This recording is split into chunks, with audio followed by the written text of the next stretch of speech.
Majority ఎంతైనా కడప లోక్సభ స్థానంలో YS family హవానే కొనసాగుతూ వస్తోంది. టీడీపీ ఆవిర్భావానికి ముందు కమ్యూనిస్టులు కాంగ్రెస్ల మధ్య హోరాహోరీ పోరు జరిగేది.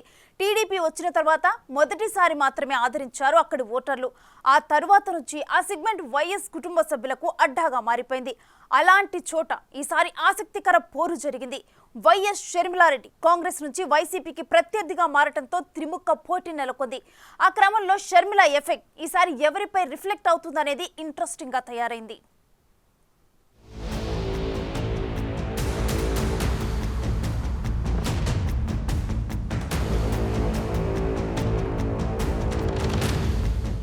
కడప లోక్సభ నియోజకవర్గం ఈసారి ఎన్నికల్లో యావత్తు రాష్ట్రం దృష్టిని తనవైపు తిప్పుకుంది.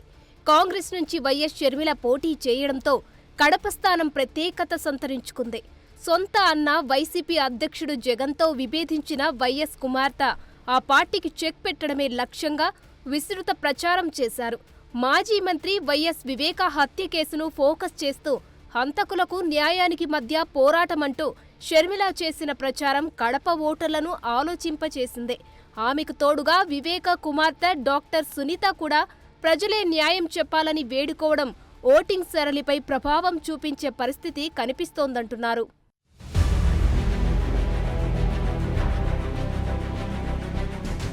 కడప ఎంపీ స్థానంలో 1989 నుంచి అంటే దాదాపు 35 ఏళ్లు వైఎస్ ఫ్యామిలీ హవానే నడుస్తూ వచ్చింది.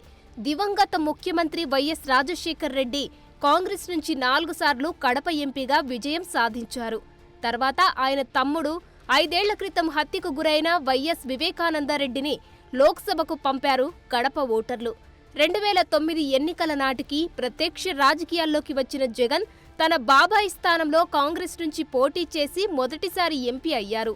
వైఎస్ మరణం తర్వాత పరిణామాలతో కాంగ్రెస్తో విభేదించిన జగన్ ఆ పార్టీకి ఎంపీ పదవికి రాజీనామా చేశారు.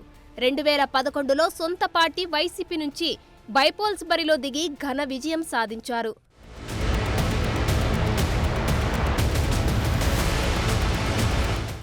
1996లో తన తండ్రి వైఎస్ రాజశేఖర్ రెడ్డి 5,000 పైచిలుకు స్వల్ప మెజారిటీతో గెలిచిన కడపలో జగన్ బైపోల్స్లో ఏకంగా 5,45,000 రికార్డు మెజారిటీ సాధించారు.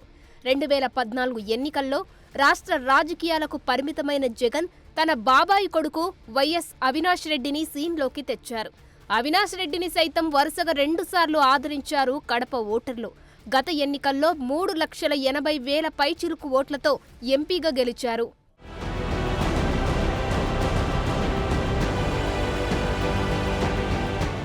సరిగ్గా గత ఎన్నికల ముందు వైఎస్ వివేకానందరెడ్డి హత్యకు గురవ్వడంతో ఆ సానుభూతి వైసీపీ మెజారిటీకి ప్లస్ అయిందన్న అభిప్రాయం ఉంది. అయితే 5 ఏళ్లు గడిచేసరికి సీన్ మారిపోయింది. కడప ఎంపీ అవినాష్తో పాటు ఆయన తండ్రిని వివేక హత్య కేసులో నిందితులుగా చేర్చింది సీబీఐ. ఎన్నికల ముందు పీసీసీ పగ్గాలు చేపట్టిన షర్మిల కడప బరిలో పోటీకి దిగారు. అప్పటికే తన తండ్రి హత్య కేసులో నిందితులను శిక్షించాలని న్యాయ పోరాటం చేస్తున్నారు వివేక కూతురు సునీత. ఆ అక్కా చెల్లెళ్లు ఇద్దరు కలిసి జగన్ అవినాష్లపై యుద్ధం ప్రకటించి ప్రచార పర్వంలో తీవ్ర ఆరోపణలు చేశారు.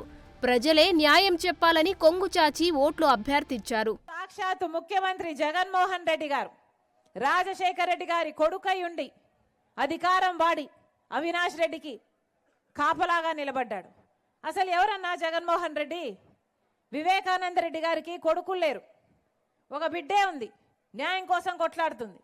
అలాంటప్పుడు వివేకానంద రెడ్డి గారి కొడుకుగా నిలబడాల్సిన వ్యక్తి ఎవరన్నా? జగన్మోహన్ రెడ్డి గారు కాదా? రాజశేఖర రెడ్డి గారి కొడుకు వివేకానంద రెడ్డి గారికి కొడుకు కాదా? తండ్రి తర్వాత తండ్రంతటి వాడు కాదా వివేకానంద రెడ్డి గారు? అలాంటిది వివేకానంద రెడ్డి గారిని అంత క్రూరంగా ఘోరంగా గొడ్డలితో 7 సార్లు నరికి చంపితే ఈ రోజు వరకు న్యాయం చేయలేదు.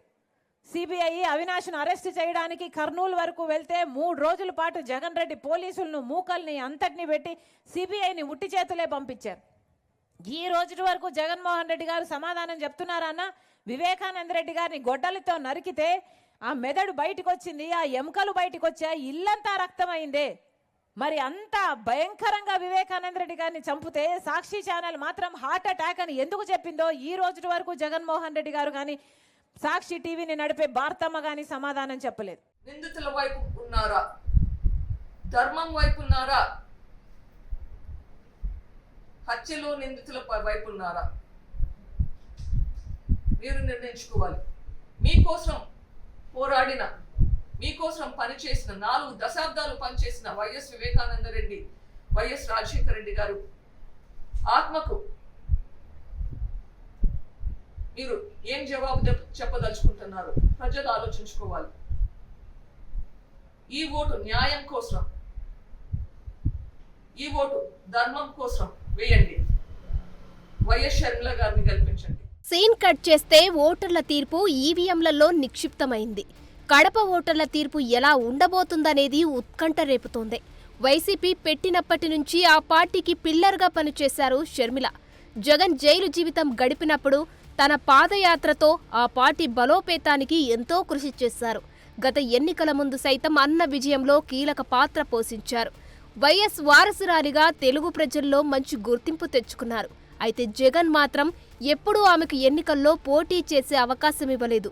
పైపెచ్చు ఈసారి ఆమె ప్రత్యర్థిగా మారడంతో సొంత చెల్లిపైనే జగన్ విమర్శలు గుప్పించారు.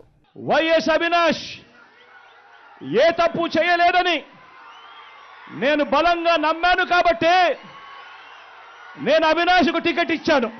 ఈరోజు అవినాష్ అడిగిన ప్రశ్నలకు సరైన సమాధానాలు చెప్పలేని వీరంతా చిన్న పిల్లాడైనా అవినాష్ను దూషించడం, అవినాష్ను తెరమరుగు చేయాలనుకోవడం ఎంతటి దారుణమైన కార్యక్రమము అన్నది ప్రతి ఒక్కరూ కూడా గమనించమని అడుగుతా ఉన్నా. మా అందరికన్నా చాలా చిన్నోడు అవినాష్, చాలా చిన్న పిల్లోడు. అటువంటి పిల్లోని జీవితం నాశనం చేయాలని చెప్పి నిజంగా ఇంత పెద్ద వాళ్ళందరూ కూడా కుట్రల్లో భాగం అవుతా ఉన్నారంటే నిజంగా వీళ్ళంతా మనుషులేనా అని చెప్పి సందర్భంగా అడుగుతా ఉన్నా. ఆ కుటుంబ విభేదాలు వైఎస్ అభిమానులను మొదట్లో గందరగోళపరిచినట్లు కనిపించాయి. అయితే సొంత చెల్లెళ్లపై జగన్ కుటుంబం విరుచుకుపడడంతో షర్మిలపై కడప జిల్లాలో సానుభూతి వ్యక్తమైంది. వైఎస్ వివేకా సెంటిమెంట్ షర్మిలకు కొంత ప్లస్ అయిందన్న అభిప్రాయం వ్యక్తమైంది. ఆ క్రమంలో వైసీపీకి షర్మిల ప్రభావంతో క్రాస్ ఓటింగ్ బెడద తప్పదంటున్నారు.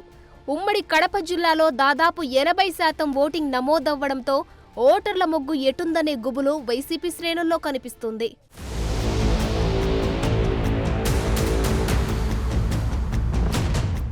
ఓటింగ్ సరళి చూస్తుంటే ఉమ్మడి జిల్లాలో వైసీపీ కంచుకోటకు బీటలు తప్పవన్న అభిప్రాయం వ్యక్తమవుతుంది. గత ఎన్నికల్లో జిల్లాలో క్లీన్ స్వీప్ చేసిన వైసీపీ కనీసం 3-4 స్థానాల్లో ఎదురీదక తప్పదంటున్నారు విశ్లేషకులు. ఆ క్రమంలో వైసీపీ కడప ఎంపీ స్థానంలో గట్టెక్కినా గతంలో సాధించినంత భారీ మెజారిటీ మాత్రం అసాధ్యమంటున్నారు. కాంగ్రెస్ చీల్చే ఓట్లు మరీ ఎక్కువగా ఉంటే అది కూటమికి ప్లస్ అయినా ఆశ్చర్యపోనవసరం లేదంటున్నారు. మొత్తం మీద షర్మిల ఎఫెక్ట్ ఎలా రిఫ్లెక్ట్ అవుతుందనేది పెద్ద డిబేట్గా మారింది.